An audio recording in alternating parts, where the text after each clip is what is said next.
So as you guys may know, I've been reviewing the iPad's 8th generation. I can't even talk, bro. And what I can tell you is that this is a meaningful upgrade, I think, from the iPad 7th generation in a lot of different ways. But it doesn't necessarily mean that you should go and buy it or that, this is the best iPad out there. Now, for a $329 iPad, this is an extremely good priced iPad to pay for, in my opinion. Now, if you want to pick it up, I'll leave a link down in the description below. You can get it from Amazon and help support the channel at the same time. Now, the best thing about this iPad, in my opinion, is the suitability of it and just the flexibility of an iPad. If you're somebody who wants to play a lot of games, or you're somebody who watches a lot of movies, or you're a student, or you're a person who wants to, replace their MacBook with, a more portable option, which I don't know what that case is, but you have that type of capability and ability with an iPad. And the greatest thing is, in terms of most of the features, I'm not going to say all of them, but like 95% of the features that, the nicest iPad Pro can have and do, you can kind of do those on the iPad 10.2 inch, which is a $329 machine.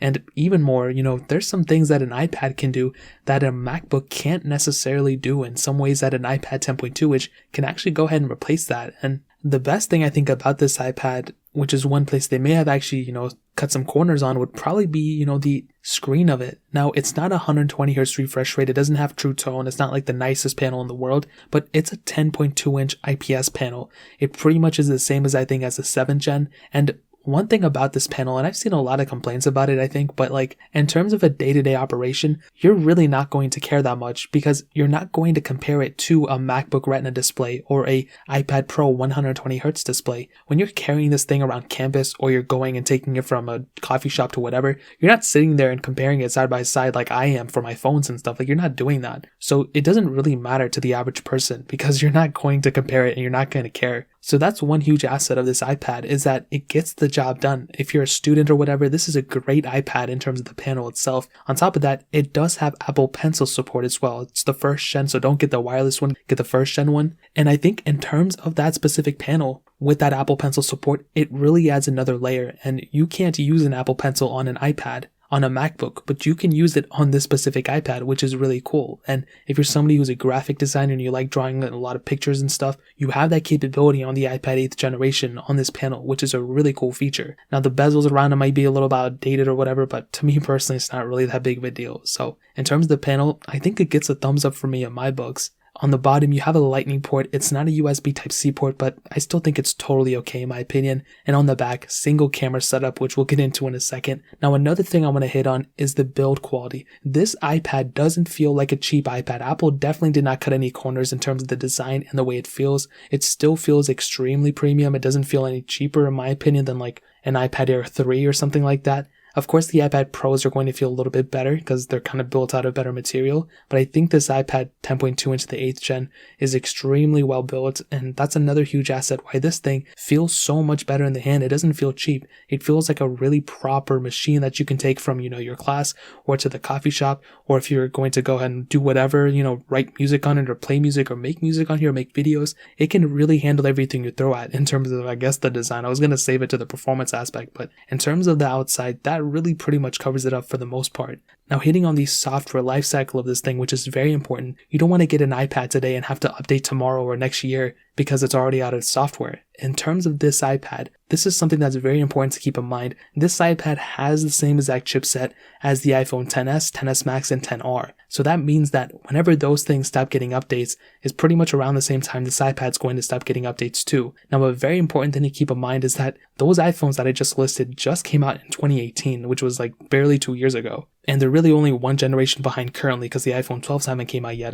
Probably within like a couple weeks that's going to be outdated, but those phones are still going to be, supported for a very long time, meaning this iPad is also going to be supported. So all those cool features that iPadOS 14 brought, this iPad gets, as well as those new features that iPadOS 15, 16, 17, and whenever this iPad stops getting updated, that is pretty much when it's going to end in software lifecycle support. And the coolest thing is, in terms of the raw features, whatever features for the most part that the iPad Pros, 4th gen and the 5th gen, whenever those come out, in terms of the software standpoint, this iPad is also going to be getting them. It's not like those iPads can do something crazy that these ones can't. Yeah, the USB Type-C port's cool, the 120 Hz refresh rate and all that crazy stuff, but for like 95% of the features, for the most part, you can pretty much do the exact same thing on both in terms of a software standpoint. So that's a really awesome thing for this iPad as well, and you can't really knock it there. I mean, that's a really huge asset. There's a lot of Chromebooks and Windows laptops around the same price tag that probably won't get as many updates as this thing will, and probably not the Windows aspect, but like a lot of laptops out there that are around the same price. So I definitely do like iPad's lifecycle, and I think it's a really, really awesome thing.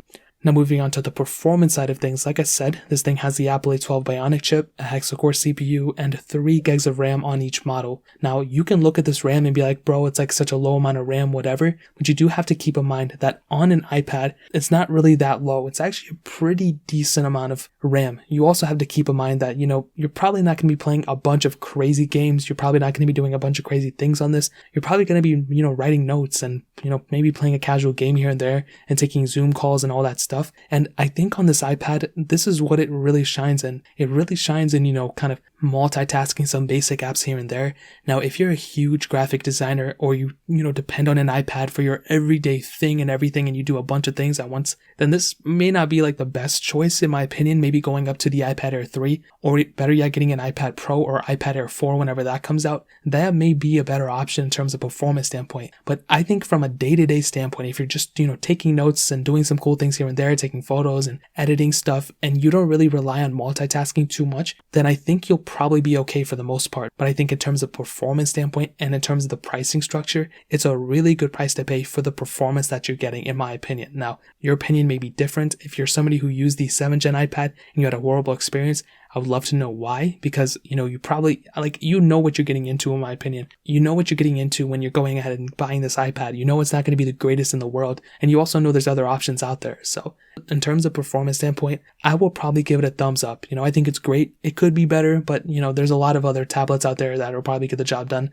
including the iPad Pro. So in terms of performance standpoint, that really pretty much covers it up. Now, hitting on the cameras. Now, this is probably the one area that Apple kind of, messed up a little bit at. So on the back, it has a single 8 megapixel sensor. You can do 1080p videos on it, and I think that back camera is okay. It's like the same one that's in the iPhone 5. So like I said, it'll get the job done. It's not going to do anything crazy. It's not like you're going to automatically turn it on and feel like so much better about the way you look or anything. So in terms of that, like you're pretty much good. Just nothing crazy is going to happen. But I think the front camera is the place that they really kind of messed up at. It has a 1.2 megapixel sensor on the front, and I think any other year it would have been okay. The 7th gen iPad had it. I think the 6th gen iPad had it too. But I think this year it would have been really cool if they upgraded that front facing camera, because we are using our front camera so much for Zoom calls and different things like that. And I feel like if Apple actually went ahead and increased this, that would have put forward their little initiative that they put out a lot of ads of like working from home and this and that, and increasing the webcam quality, I think, in other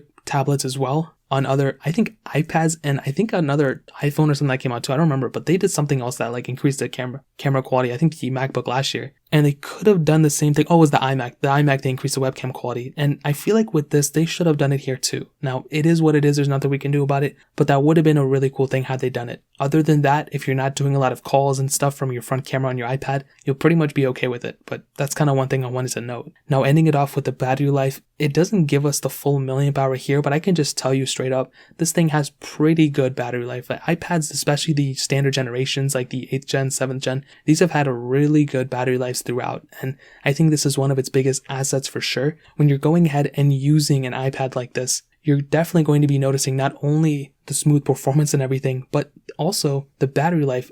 I think this thing has like around a 6,000 to 8,000 milliamp hour battery, somewhere near there, and that's a really good size battery to have. Another huge thing about it is that it's not a huge powerhouse. It doesn't have a crazy 120 Hz refresh display. It's not really an insane machine to power up, and standby time is great on this thing, and battery life is also great on this thing too. So you can't really go wrong in this specific iPad. So to kind of sum up this video and to answer the question, should you pick up the iPad 8th generation right now? I will tell you, I think this iPad is a great iPad for the price, and honestly, even if this thing was like $400 or $500, I think it still would be a pretty decent iPad. And let me explain. This thing, performance-wise, is almost the same thing. It's pretty much the same thing as an iPhone XR. The iPhone XR is a really fast phone, even still. I've reviewed it so many times. It's still a pretty decent phone. And this iPad, for $329 is a really good price for the performance. Now, there's some things that you're missing out with, okay? One, you're missing out with Apple Pencil 2 support. I feel like for me personally, after buying the Apple Pencil 2,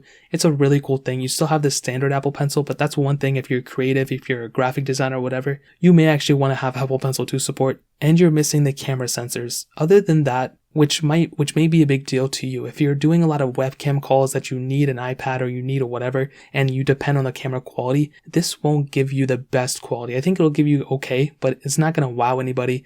And if you want to be more professional, maybe upgrading that camera may be the better way. And that means getting an iPad Air 3 or another iPad that's a little bit more expensive. But if you're okay with those two things, I think, the Apple Pencil 2 support that's not supported or the camera, I think this is good for a majority of people. You have a lot going for this iPad. You have, all those apps in the App Store. You have pretty much capability to do unlimited things on the web browser on Safari. And iPadOS is getting better and better every single year. Who knows what we're going to be able to do next year with iPadOS 15. So I think this iPad, in my opinion, is a thumbs up. If I have to recommend an iPad for the cheapest price, this is a really solid one. I said iPad 7 Gen last year was also a really good pickup, and this is no different in my opinion. This one gets a thumbs up for me in my books, and I would probably recommend it to a majority of people, especially students. If you're a student, I cannot recommend a better iPad for the price. You don't want to carry around a $2,000 machine. I totally understand. Picking up this less than $400 iPad can probably get most of the job done for you. So that really pretty much covers it up. If you guys have any other questions or anything, let me know in the comment section below. Hit the like button, that would mean so much, but definitely hit that subscribe button. Every single subscriber that we get really does count, so it means so much if you guys can hit that. Also check out the other links down in the description as well. My Twitter, my Instagram, my second channel. More importantly than everything else, I love every single one of you guys.